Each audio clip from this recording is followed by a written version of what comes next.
True judgment. Guys, in case you would like to know, all I'm doing is giving you the New Testament. Every time Jesus opens his mouth, he says this. He never says anything but this.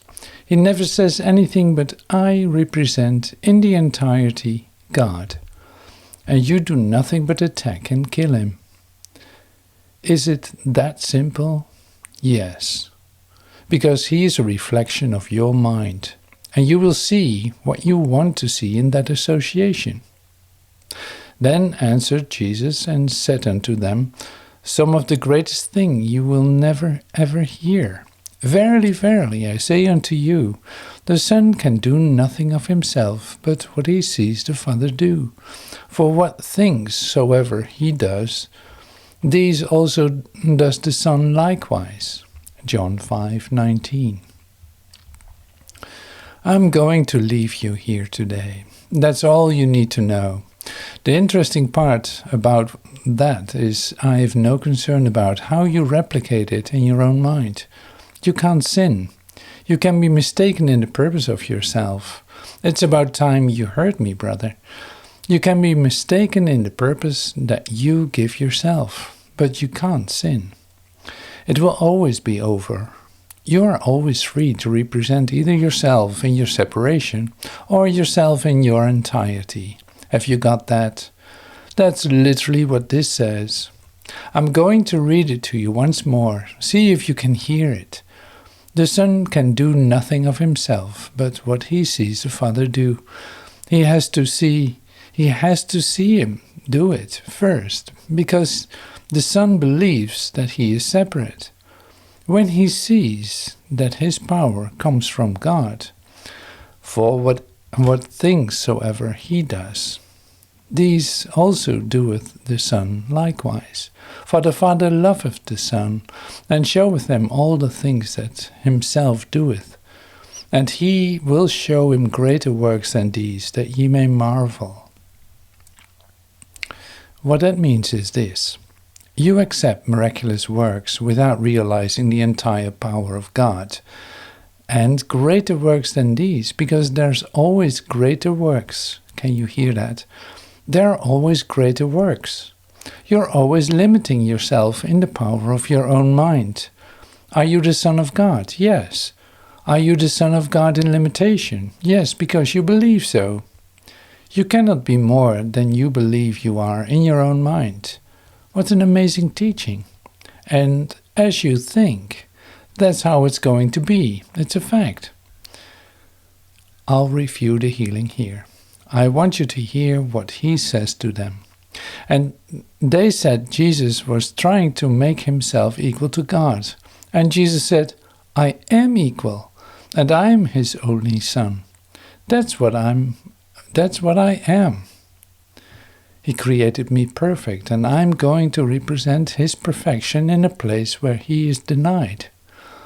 For as the Father raiseth up the dead, and quickeneth them, even so the Son quickeneth whom he will. I don't know how else to say that. It's the only way I can say this. The healing that's occurring with you now might be the beginning, for some of you, of the admission of the power of your mind, and therein receive the healing grace of you. Going on all around you is the Holy Spirit, and your determination initially to let the power come from God rather than yourself is what salvation really is. It is nothing but your determination to adjust your own mind in the purpose of yourself. I want you to hear this, if you can, with me. It would really help you. Some labor under the presumption of a God that judges you. Do you believe that God is judging you? You cannot not believe. The whole Old Testament is God has judged us. My whole declaration to you is that it is you who killed the light, that could not possibly judge. All it could judge is itself. It could see itself as perfect, which would be the Son of God, but it cannot judge. To say that God is judging is nothing but an indication that you have invented a God who justifies the judgment of yourself. That is not to say that you cannot use God to judge. And as a matter of fact, if you would like to hear this with me, since you are in judgment, it is possible for you to judge yourself in the entirety using the judgment of God, what we call the laws of God, but in no other way. That would have to be the inclusion of yourself in with the creating energy of love. Jesus is going to say that here. The problems that Jesus experiences in the New Testament are precisely and exactly the problems that you are experiencing now. Look at John 17, where he says, "Myself is yourself," which is perfect as God created you. That's the entirety of the teaching, okay? Here it is. "For the Father judgeth no man, but has committed all judgment unto the Son." That is absolutely inevitable, because nothing is outside of you. Can you judge separately from God? No. Can you judge falsely? You can, but it won't be real, because truth is true and nothing else is true. What is it then? Nothing. What is your judgment? Nothing. Falsity judges falsely. The true judgment of yourself can only be that God says to you, "This is my beloved Son." Is that God's judgment? If you want it to be, it is a hell lot of better than yours. If you don't, you will invert it and keep you in your own association. We'll finish this. That all men should honor the Son, even as they honor the Father.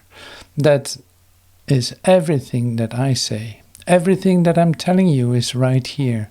Why would you not honor God's creations if they are what you are? You won't answer me, but hopefully you will have been experiencing that, because I'm leaving. Look out. What I want you to see is that this is not different than A Course in Miracles. It is the only admonition Jesus ever gave, to love your neighbor as yourself.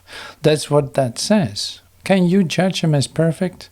Not without seeing yourself as whole. "For the Father judges no man, but has committed all judgment unto the Son, that all men should honor the Son, even as they honor the Father. Verily, verily, I say unto you, he that heareth my word and believeth on him that sent me has everlasting life, and shall not come into condemnation, but is passed from death unto life." John 5:22-24. It has nothing to do with pain and suffering. It has nothing to do with an establishment or churches. It has nothing to do with political systems. It has nothing to do with anything but a simple admission that you are as perfect as God created you. If you believe that, you will not see death. Our emphasis is on that. You have been depending on death to justify this association. The idea that you would now teach that I'm going to have to die to have this experience is the antithesis of what I'm telling you. I'm telling you that if you believe in me, you cannot die. That's what this says. Why? You can't die. There isn't such thing as death. How do I know that? I'm the risen Son of God. You say, "My God, strike you dead for saying that." Laugh. Go ahead, laugh, brother. That's what this place is. Do you see it? Jesus uses the terms hate and revile. How willing are you to stand up and declare that and be hated and reviled? You say, "Oh, I won't hate and revile you." Sure you will. If you don't, you will be in heaven with me. If you judge me at all, you will hate me. Hate and judgment are the same thing. It is impossible to judge without hating, because judgment includes rejection. If you reject it, you must hate it and not want to have to do with it. Go ahead, study it. That way you can keep from the experience. I've got a lot of Bible studies out integrating the New Testament with my mind, and for me it seems like some sort of degradation. I'm very capable of using the various esoteric associations. I understand the Queen of the South, and Jesus talks about the Queen of the South in Matthew 12:42, and all the stuff that goes with this mystical experience. They will inevitably be connected to the physical resurrection of his body, or the associations of the form of the universe that are replicated by your body and your reassociation, so that we have that story.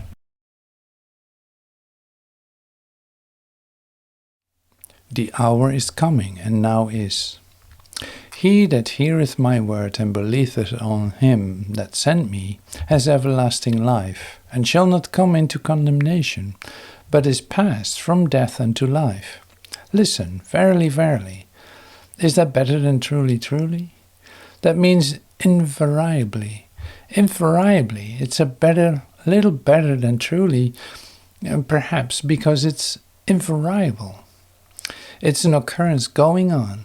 Verily, verily, I say unto you, the hour is coming, and now is. How come he says all the time, the hour is coming, and now is? That's called A Course in Miracles. The hour is coming, and now is. What does he mean by that? It means it came and went. Can you hear it? The hour is coming, and here it is. Boom, it's gone. The hour is coming, and now is, when you will rise up. The entire teaching of Jesus is that your resurrection is going on right now. If I say to you, the hour is coming, that's as far as you go with it. You begin to teach a future reference of Jesus' second coming. Oh, the hour is coming. No, now is the hour. This is the time. That's what this says. The hour is coming, and now is, when the dead, you, shall hear the voice of the Son of God, me. Isn't that amazing? It's incredible when you look at it. Shall I toughen this up a little bit? Everyone's doing. What's he saying? What is he plotting? My declaration of your saviorship. And you deny it together and plot to kill the Christ because you think he's outside of you. What are you killing? Your own Christ. I think I'm getting hurt a little bit. How is that possible? The time is at hand. Well, everybody says that, and it always passes. I know. But only because it's passing for you. It's not passing for a risen mind. There are a lot of minds in here that know positively that time doesn't pass. We know that time isn't passing. You're the one that's going to go out and do whatever you're going to do. It's very difficult for you to see that, but it's very clear to us. This is the end of time. It would have to be if it began. What a deal. Verily, verily, I say unto you, the hour is coming, and now is, when the dead shall hear the voice of the Son of God, and they that hear shall live. What's the requirement? That you hear. Do you want to? Do you want to hear that you are perfect and can't be sick? Do you really want to hear that? This is how healing works. Do you want it to be true? Never mind where it's coming from. It's coming from me because I'm the risen Son. You don't have to believe that, but you're going to have to believe your own works. You're going to have to believe me or believe that what I'm offering you. They will both be true because there is no separation between me and what I do. Whenever I point to you, you have an assignment. That's not coming from me. That's coming directly from you. You have something you're supposed to be doing, and you know it. I can't tell you what it is, but I can tell you that it's a part of what you are. I can tell you that's an assignment. There's an assignment you are so afraid to do because the world is going to kill you. If you stand up and try to do what you're supposed to be doing, they're going to kill you. This is Jesus' whole teaching. Isn't it time that you stood up and said, wait a minute, God has asked me to do this. rather than prophesying some other Christ. If you want to prophesy of Christ, you prophesy me. I'll tell you that I'm here. What difference would it make? It's your belief that's going to make it true. My whole teaching is the Christ is sitting next to you. Do you want to turn and look at him and let him be your Savior? Do you think he won't be? Who the hell else is he? If he is a projection of your mind in your own association, is he going to kill you or save you? Remember, you are setting the terms for how that works. It's up to you. You are getting the result of your own mind. The hour is coming, and now is, when the dead shall hear the voice of the Son of God, and they that hear shall live. For as the Father has life in himself, so has he given to the Son to have life in himself, and has given him authority to execute judgment also, because he is the Son of Man. John 5:25-27. You are both the Son of Man and the Son of God. My whole teaching to you is there is nothing outside of you. Everything that is occurring in you can be of the Son of Man or the Son of God. Your attempts to tell the difference are what are binding you here, but I can't take your judgment away from you. How can I? You are in a condition of judgment. What we attempt to do here is, I'm offering you a maturity, an animation of you in your entirety, that you can carry your bed with you, that you can carry your bed that you died on. You can carry with you your karma. Can you hear this? You can carry with you your Shushuma. I keep getting into Eastern. You can carry with you all of those memories and undergo this continuing experience. Light or replica of Son of God, which we call the Christ, will mature in you until you assume your own Christhood. What we are going to present you with is the loneliness you are experiencing in your search for the Christ. You keep going to that pool and you think that that's not there. And you use up the energies of the past because the pool had the energy of the past in it. That Jacob, that Abraham. And that's been used up. With the resurrection of Jesus Christ is the acknowledgement that you take the Christ with you. And that is my whole teaching, that Christ is with you. It cannot be separate from you, and if in time you will allow it to mature and grow in you, in the light of your realization of the sharing of God, that will be true. We call that in our vernacular resurrection. We say that your body can be made whole. Paul says your body will be light. So we are teaching your continuing reconfigurations of your body through the essence of the light that is contained in your Christhood. For the next 300, 400 years, associations that are in masquerade, that have themselves in front of themselves, that are afraid to actually reveal their Christhood, will get killed by their own associations. Who heard that? You have a masquerade of your ego in front of you, where you hold your identities. Yet directly behind you is that Christ who is with you, risen Christ. There's a place in the Course where Jesus says that if you would like to believe that I'm with you, I assure you that I am. Lesson 70. I assure you that if you will believe me, that I will never leave you. A lot of you use me in that way. Why not? I'm your own life. I'm not going to give you anything but a reflection of yourself anyway. What did you think? That I was going to give you a reflection of me? My reflection of me is the only living Son of God. So is yours. In that sense, the miracle has value. Jesus says, shine on your brother, heal him with your mind. The question has to arise, do you want to be well? Or you could come and say to me, I believe you, which is one of the greatest stories in here. The centurion comes and say, I don't know what you're doing, but I believe you can heal. And Jesus says, greater faith has no man in all of the kingdom. Matthew 8. He recognized that the man's determination that it was possible in their association to be well.